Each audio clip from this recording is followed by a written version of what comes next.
4 माह पहले नागदा और खाचौद में चेन स्नैचिंग की वारदात हुई थी। दोनों ही थानों की पुलिस आरोपियों की तलाश में जुटी थी। इसी बीच मंदसौर में भी चेन स्नैचिंग की वारदात हुई। मंदसौर पुलिस के हत्थे आरोपी चढ़ गया। एसपी प्रदीप शर्मा लगातार इस मामले की अपडेटिंग ले रहे थे। जब उन्हें इसकी जानकारी लगी तो नागदा और खाचौद के सीसीटीवी कैमरे की फुटेज से आरोपियों की पहचान कराई। जब आरोपियों का हुलिया मिल गया तो पुलिस ने दोनों आरोपियों से पूछताछ की, जिसमें नागदा और खाचौद की वारदात का भी खुलासा हो गया। नागदा की वारदात में एक अन्य आरोपी शामिल था, जिसे मंडी पुलिस ने शुक्रवार को हिरासत में लेकर न्यायालय में पेश किया, जहां से उसे 3 दिन के पुलिस रिमांड पर सौंपा गया है। मंडी थाना प्रभारी धन सिंह नलवाया ने बताया कि 21 नवंबर 2023 को अभिभाषक धर्मेंद्र बिलवाड़िया की बहन लखार सैली संत तुलसीपत बड़नगर निवासी राजकुमारी पति स्वर्गीय केसी सरसोदिया अपने भाई के घर आई थी। वह अपनी माता सुशीला बाई के साथ परिचित प्रकाश नगर से मिलने जा रही थी। तभी जवार मार्ग की ओर से आए बाइक सवार 2 बदमाशों ने उनके गले से सोने की चेन छीनी और नगर पालिका की ओर भाग निकले थे। पुलिस ने इसके बाद जावरा और उज्जैन के सीसीटीवी भी खंगाले, लेकिन सफलता हाथ नहीं लगी। इसके बाद भी पुलिस बदमाशों की छानबीन कर रही थी।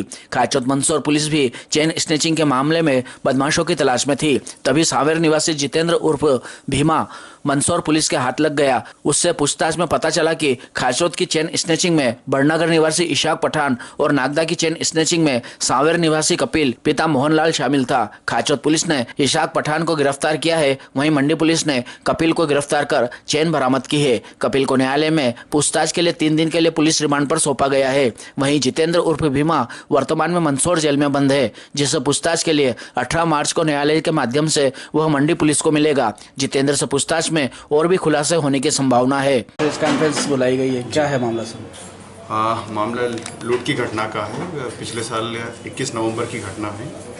फरियादिया श्रीमती राजकुमारी निवासी बड़नगर, जिसका मायका यहाँ स्थानीय नागदा में है, वो अपने निजी कार्य से अपना कोटा फाटक से जा रहे थे। उसी समय उनके गले से चेन लूट ली गई थी।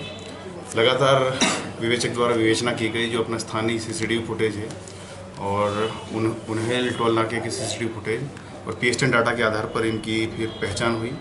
इसमें सहयोग के रूप में थाना खाचरोद, सिटी कोतवाली मंदसौर इनका सहयोग रहा। तीनों टीमों ने मिलकर एक समग्र साझा प्रयास करके इस लूट का खुलासा किया, जिसमें नागदा, खाचरोद, मंदसौर और अन्य स्थानों की भी लूट खुली है। सर कैसे क्या बरामद, कहाँ गए थे? जी बिल्कुल, ये जब जैसे ही ये सीसीटीवी फुटेज और इनकी फोटोग्राफ्स कलेक्ट हुए, पुलिस ने अपने स्तर पर अपने विभाग में हर जगह सर्कुलेट किए। उन सब चीज़ों के आधार पर जब अलग अलग जगह से सूचनाएं आने लगी कि इस आरोपी हैं, इस हुलिया से मिलते जुलते, ऐसी सूचना ही कल मिली थी इसको। उसी के आधार पर इसको राउंड अप किया। राउंड अप के बाद जब इससे पूछताछ की गई तो घटना को स्वीकार किया। पुराने फोटो वीडियोज़ के आधार पर इसका मिलान किया तो वही व्यक्ति पाया गया। फिर जो लूटी गई चेन ही इसके कब्जे से लूटी हुई चेन बरामद की है और इसको अपने माननीय न्यायालय के समक्ष पेश किया, जो पुलिस रिमांड पर 3 दिवस के लिए हमारे पास है।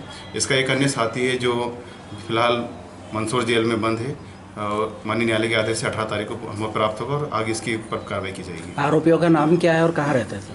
जी, आरोपी जो हमारे पास गिरफ्तार है उसका नाम कपिल पिता मोहनलाल ढोली, जो सांवेर का रहने वाला है, और जो मंदसौर जेल में बंद है उसका नाम है जितेंद्र उर्फ भीमा निवासी सांवेर। सर तो ये इसी उद्देश्य से यहाँ आए थे कि इनका काम मतलब कि उधर जाना था? नहीं, लगातार ये इसी वारदात में इनका एक व्यवसाय बन गया है, लूट करना। अन्य स्थानों पे, अपने मध्य प्रदेश में अन्य स्थानों से भी स्थानों पर इन्होंने वारदात करी है। वहाँ की पुलिस ने इनसे बरामदगी की और वहाँ भी प्रकरण दर्ज हुआ है। सर अब तक बाइक जब्त कर ली इनसे? जी, वारदात में जो बाइक उपयोग करी थी वो जब्त कर ली इनसे? जी बिल्कुल, वारदात में जो बाइक उपयोग की थी शाइन गाड़ी, वो कोतवाली मंदसौर ने जब्त कर ली है, जो आरोपी भीमा से जब्त हुई है। सर ये जो चेन लूटपाट करते थे अपने पास रखते थे या किसी को बेच देते थे? ये जो चेन के अब तक इन्होंने लूटपाट करी, बेचने का इन्होंने प्रयास किया पर उस बेच नहीं पाए, इसलिए उन्हीं से बरामद हुई है। सर इनके कोई आपराधिक रिकॉर्ड वगैरह कुछ? जी, पुराने जो आरोपी हमारे पास, उसका कोई आपराधिक रिकॉर्ड नहीं है, पर जानकारी ये मिली है कि जो मंदसौर में जो आरोपी है उसका आपराधिक रिकॉर्ड और भी लूट और चोरी के अपराध है उसकी, जिसकी जल्दी से हम जानकारी कलेक्ट करके डायरी में सेलेक्ट करेंगे।